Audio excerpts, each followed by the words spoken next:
There's two types of people in the world. Black men and black boys. Black boys is who you see on mainstream television. I want the girl, the big house, I'm driving the car. That's little boy stuff. And any man will let you know, any man knows that. Any adult knows that. Now, I'm not saying that when you're on TV you can't aspire for the good things in life, no doubt. But a man, a real man, he gets on the TV and first he looks for his kids. Let me make sure my kids ate today. Are they clean today? Did they learn something today? Are they protected today? Before I can even talk to you, is my kids good? It's a man. Is my woman good? Is she empowered? Does she feel like she can breathe? Is she expressing herself? Does she feel loved? What's my woman doing? Most of the rappers you see on TV, they have no woman in their life. They have little girls who are only interested in little boys. So they play little girl, little boy games. I want the guy with the car. That's a little girl, a little boy. I can't argue with that. Leave all that over there, okay? There's a little girl, little boy arena that rappers play into. But the majority of us are men and women, the majority of us. So the movement starts with black men. Hip hop begins with black men in particular. In particular, not black boys, not white boys, not Asian boys. Men, black men talking to white men who are talking to Asian men who are talking to Latino men. We all come together and we say, like my man, I can run down, like in graffiti, you got Takey 183, one of the most famous graffiti writers in hip hop. He Greek. You got Quick and Scene, who I think is Italian. Scene, rest in peace, he passed. But Scene is he's a legend in graffiti writing. It's a white kid. Big Cap, who used to run around crossing everybody out. White kid. They not hip hop? Of course they hip hop. But also, they recognize that this ain't about color. This ain't about race. Even white kids that live in the neighborhoods in the Bronx, they know they're just as oppressed as we are. And they feel it every day. These are men, okay? Men, white men, who are getting hit over the head by the cop, called nigger lover. Or you just want to be a nigger lover, by other white men. You walking down the street with your black girlfriend, and you got blacks and whites dissing you because whatever. No, that's a man standing for his principles. I don't give a fuck what y'all think about me and my wife. I'm a man. Step over here, I'll give you two in your head. That's what I'm talking about. Now, that's where hip hop comes from. That. And that's what we're missing. Because now everyone regards hip hop as mainstream and MTV, and that's little boy stuff. Even the executives that work at MTV are little boys and little girls, all of them. Because there's no way a man is going to program what's being put on MTV. No way. You cannot say you are a man and then program MTV to be what that bullshit is. You don't think that that is selfish, man? No. No? The selfish reduces you to a boy. Yeah, okay. The minute selfish, boy. Angry, boy. Racist, boy. Sexist, boy. All that, just anything you put in front, take you down the board. Now you may start out as a man, but the minute you open your mouth, we're gonna see if you really a man or not. We're gonna see. And what's happening is rap music through mainstream media is turning all boys into boys. They're not raising them as men. They're not raising us up as men. And this is the movement of hip hop, maturity. This is it. At least the first part of it was maturity.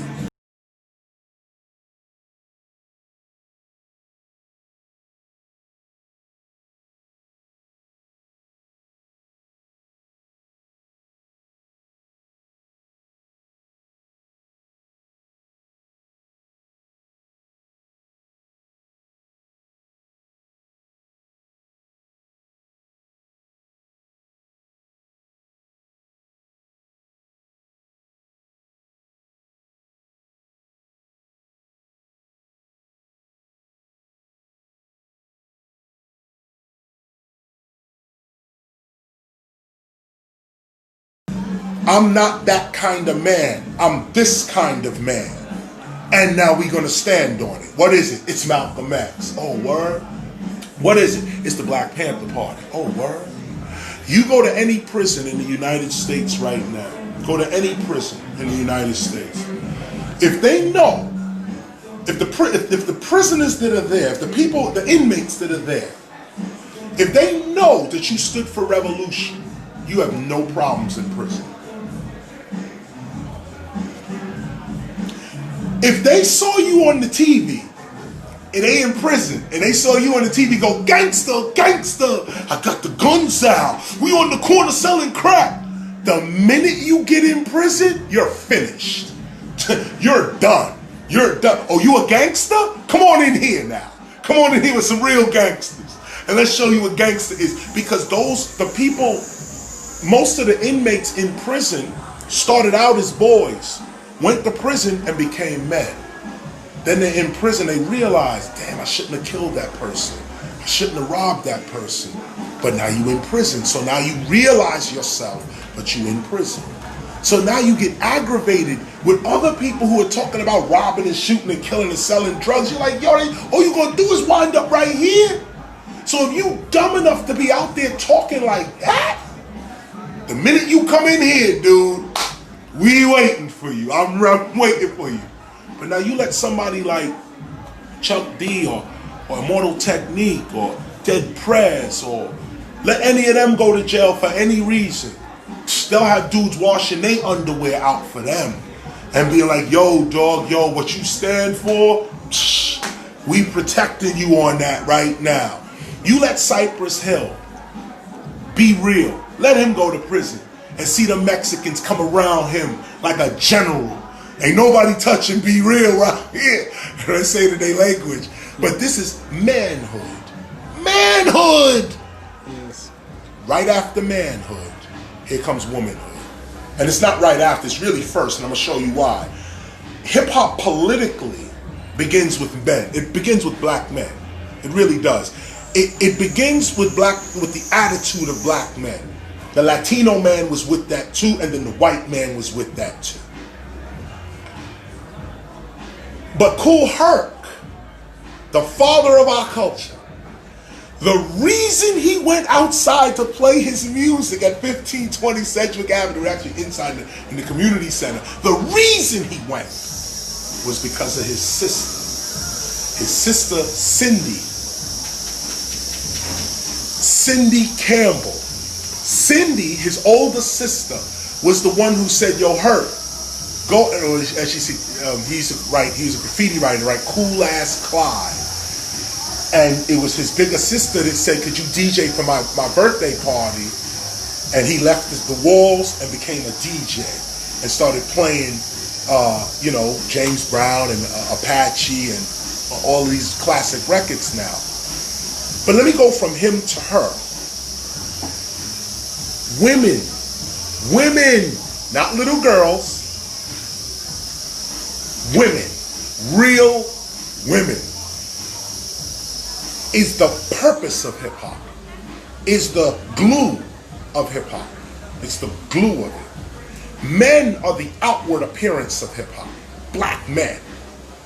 Behind them is all kinds of women. Start with Cindy, with Kool Herc. And Pebbly Pooh, first female MC, who was with Kool Herc. Take it all the way over to Sha Rock, who was with Funky 4+1 More. Take it over to Roxanne Shante, who had many battles and won, by the way. Take it over to Salt and Pepper. Take it, who was battling Dougie Fresh when they first came out. Take it over to Queen Latifah, MC Lyte. These are hip-hop women, okay? Take it over to them. Now, women are also the executives. Sylvia Robinson, legendary woman, her soul rest in peace. She was the founder and president, CEO of Sugar Hill Records. The first rap records to come out in a major way, putting aside the Fatback Band's King Tim III, which is true scholarship. But coming over to Sugar Hill Records, that was ran by a black woman. Grandmaster Flash, Treacherous 3, Furious 5, Sequence, all of a black woman. See the vision and put it out. I say all this to say, what causes the movement of hip hop? First, Africa Bambaataa caused it. But go further back, Malcolm X caused it. Go further forward, Kool Herc caused it. No, he didn't. Cindy caused it. Go even further, my mother caused it. And every single mother that raised a single boy to a man. This is also hip hop. Ask most hip hoppers, the early hip hoppers from 81 to 91, the golden age of hip hop.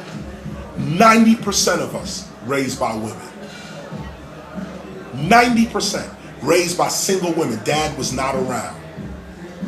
Hip hop is feminine in a lot of ways. Hip hop exalts the woman in a lot of ways. Mainstream says, oh, hip hop is misogynist toward women. Hip hop degrades women. Stupid. What an idiotic argument. Those people who say that are not even part of hip hop. Because if you was part of hip hop, you know that it was Queen Latifah who put out, I need a gangsta bitch. A gangsta bitch, I need a gangsta bitch. Her artist was called Apache. He actually put the record out. But Latifah was the woman, the executive behind the record. Then Latifah puts out, who you calling a bitch? UNITY, your biggest record in hip hop. This is one woman. Anybody who looks at hip hop would look at Mary J. Blige and Method Man. Method Man, the record, you're all I need to get by. Shorty, I'm there for you anytime you need. For real, it's me in your world. Nothing makes the man feel better. I can't get his lyrics together. But when you listen to the lyrics of Method Man and how he adores Mary J. Blige, he's just like, oh, you're my world, you're my everything, you're everything. How is that misogynist? At the end of the record, he says to Mary, you my nigga. Does Mary go, why you calling me a nigga? No, Mary know exactly what he's talking about. She's like, word, they did the video together. She even went and did another record with Ghostface, which was even bigger than that one. This is real hip hop. Real hip hop. Not sociologists, not professors. They don't even know their own subject. How you gonna look at hip hop? They don't even know their own subject. They don't even know what sociology is. So to put a period on it real quick, there's a little period here. The movement of hip hop, peace, love, unity, having fun. It comes out of the civil rights movement, the continuation of that struggle to get free. And what is free? Not just free to run around and do stupid stuff, but free to be a man, free to be a woman, free to raise a family. Right now, hip-hop is in family mode right now. All of hip-hop is in family mode right now. All of us, we got our kids with us. We're putting our kids on TV. Will Smith just put his son up. Snoop just smoked the blunt with his son. Actually, he actually, no, what I want to say is that his daughter, he just did a record with his daughter called No Guns Allowed. Just did a reggae record. Snoop Lion did a record with his daughter and Drake. Big up to Drake, big up to Snoop and his daughter for doing that record, No Guns Allowed. And they did a reggae record on that. That's Snoop. That's 187 on an undercover cop. Yeah, and you don't. That's him, okay? That's him, all right? Now he's my daughter. And no guns in school. Why? Because I'm a father. Really? And we knew that. When Snoop said 187, we knew who he was then. Me and Snoop have been friends for years. Years. Does he look at me and say, oh, Chris is just preaching too much? Do I look at him and, oh, he's gangster gang? No. Snoop is probably more intelligent than I am. Think about this. Everybody who is for the cause doesn't run around with dreadlocks and red, black, and green on.